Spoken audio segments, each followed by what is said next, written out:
મંદિરો હર હર મહાદેવના નાદ સાથે ગુંજ્યા। ઈચ્છાનાથ મહાદેવ મંદિરે પોલીસ કમિશનરે પરિવાર સાથે પૂજા કરી। પવિત્ર શ્રાવણ માસની શરૂઆત થઈ ગઈ છે। આજે શ્રાવણ માસનો પ્રથમ સોમવાર છે, ત્યારે સુરત શહેરમાં આવેલ શિવાલયોમાં ભક્તોનું ઘોડાપૂર ઉમટી પડ્યું હતું। ભક્તોએ શિવલિંગ પર જળ, દૂધ, બીલીપત્ર વગેરેથી અભિષેક કરી પૂજા અર્ચના કરી। શિવાલયો હર હર મહાદેવના નાદ સાથે ગુંજી ઉઠ્યા હતા। ઈચ્છાનાથ મહાદેવ મંદિર ખાતે પોલીસ કમિશનર અનુપમસિંહ ગેહલોતે પણ પરિવાર સાથે પૂજા કરી। હિન્દુ ધર્મમાં ભારે મહાત્મ્ય ધરાવતા પવિત્ર શ્રાવણ માસની શરૂઆત થઈ ગઈ છે। આજે શ્રાવણ માસનો પ્રથમ સોમવાર હોય સુરતમાં આવેલા મંદિરોમાં ભક્તોનું ઘોડાપૂર જોવા મળ્યું। શહેરમાં આવેલા શિવાલયોમાં વહેલી સવારથી જ ભક્તોની લાંબી કતારો જોવા મળી।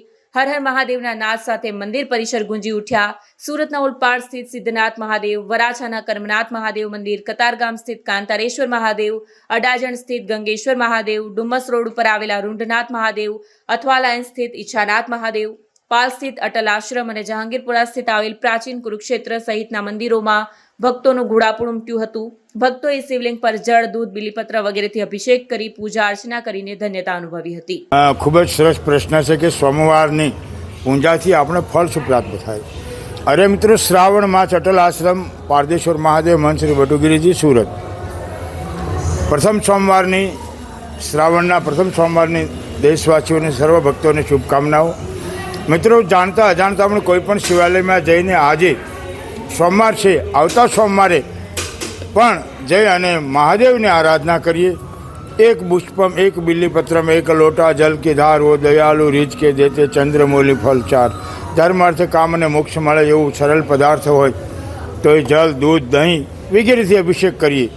ઓમ તત્પુરુષાય વિદ્મહે મહાદેવાય ધીમહિ તન્નો રુદ્રમ પ્રચોદયાત। ઓમ નમઃ વગેરે મંત્રોથી અભિષેક કરી શકાય છે, વસ્તુઓ અર્પણ કરી શકાય છે। શિવ છે કલ્યાણકારી દેવતા છે, શિવ છે અજન્મા દેવતા છે। આવો મિત્રો, આપણે ઘણીવાર વિચાર આવે કે શ્રાવણ માસ એટલે શું? શ્રાવણ માસ એટલે ભગવાન શિવની વાતોને, શિવના સત્સંગને, શિવના જીવનને શ્રવણ કરી અને જીવનમાં ઉતારવાથી આ શ્રાવણ માસ બન્યો છે। અને શ્રાવણ માસ જીવનું કલ્યાણ કરવા માટે ભગવાન શિવે, દેવોના કોઈ દેવ હોય તો મહાદેવ છે અને મહાદેવ જીવનું કલ્યાણ કરી શકે છે। આવો આપણે પણ શ્રાવણ માસ નિમિત્તે ભગવાનને પ્રાર્થના કરીએ, આપણા જીવનમાં સુખ, શાંતિ, સમૃદ્ધિ, આયુષ્ય, આબાદી એવં પરિવારમાં સુખ શાંતિ વધે એવી મંગલ કામના સાથે સુરત પારદેશ્વર મહાદેવ મંદિર પૂજનમ સર્વ સિદ્ધિ લભતે। રાવણે કીધું છે કે પારદેશ્વર પૂજનમ સ્વર્ણ વર્ષા કરોંતી।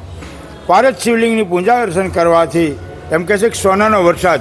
મિત્રો, સોનાનો વરસાદ એટલે કીર્તિ, યશ, માન, સન્માન અને સમાજમાં તમારી પ્રતિષ્ઠા વધે। આ માટે પારદ શિવલિંગના દર્શન જરૂરી છે અને પારદ શિવલિંગની પૂજા સર્વ જીવનનું કલ્યાણ કરનારી છે। પારદ શિવલિંગની સ્થાપના 2004માં થઈ છે કે 8માં, મને અત્યારે પૂરી, પણ એવું કહે છે કે પારદની પૂજા અર્ચના, જે 12 જ્યોતિર્લિંગની પૂજા અર્ચના દર્શન કરતા હોય એનાથી અધિક ફળ આપનારું હોય તો એ પારદ શિવલિંગ છે। શાસ્ત્રમાંનું ખૂબ જ મહાત્મય છે, કારણ કે પારદેશ્વર પૂજનમ સર્વ સિદ્ધિ લભતે, એમ કે છે એના દર્શન કરવાથી પણ સર્વ કાર્યની સિદ્ધિ થાય છે। આવો આપણે પણ શિવની આરાધના કરીએ।